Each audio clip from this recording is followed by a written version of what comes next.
نعمل النهارده مع بعض الوافل بطريقه سهله وبسيطه وطبعا غير مكلف. يعني تعملي الافراد كلها ب3 كوبايات من الدقيق. عايزه تعملي نص الكميه مفيش مشكله.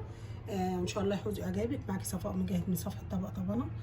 لو عجبك المنظر اتمنى تدعميني بشير ولايك وسبسكرايب.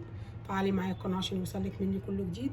شكرا جدا لمتابعتك. معانا المقادير 3 كوبايات من الدقيق، بنحط عليها ذره من الملح ونقلبهم طبعا. تمام.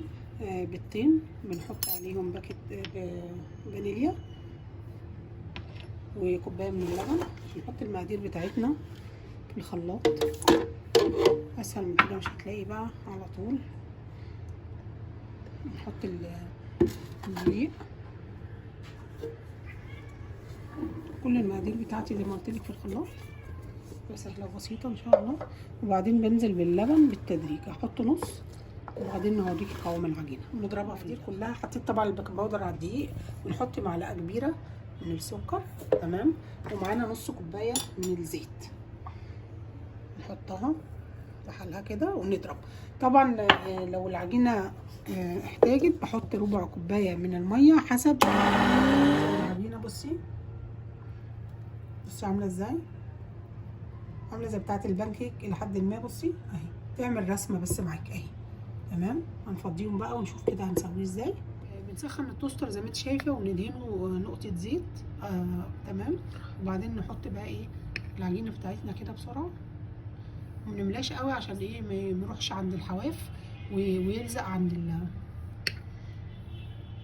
على التوستر ويوسخه من بره. نحط اهو كده. تمام. ونقفل بقى. بعد ما دفيناه عشان العجينه ما تسيلش ورا بنحط معلقتين كده اهو المعيار زي ما انت شايفه كده اهو كده، وبنحاول نوزعهم عشان ما يبقاش في فراغات في اي مربع كده. ونحط التانية برضو.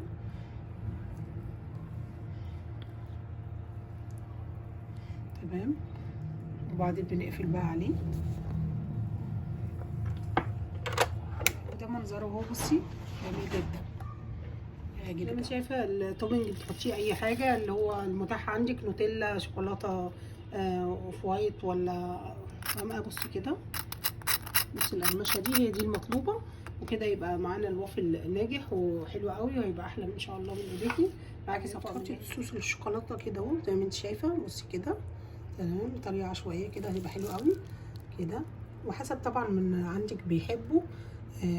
كيس طبعا اتقطع بس مش مشكله اهو. بصي كده.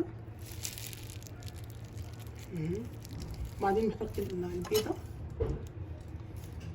نفردها كده. الكيس بتاعي اتقطع بنفردها كده عادي. وبعدين نحط تاني شوكولاته بيضه المتاح عندي طبعا، وممكن صوص الكراميل، وممكن بولة ايس كريم زي ما انت شايفه انا بحطها. وده كان الوافل بطريقه بسيطه جدا وغير مكلفه. تعجبك قوي وان شاء الله هيبقى ناجح معاكي. كانت معاكي صفاء مجاهد من صفحه طبق طبانه. اتمنى تدعميني بشير ولايك وسبسكرايب. وفعلي معايا القناه عشان يوصلك مني كل جديد. شكرا جدا لمتابعتك.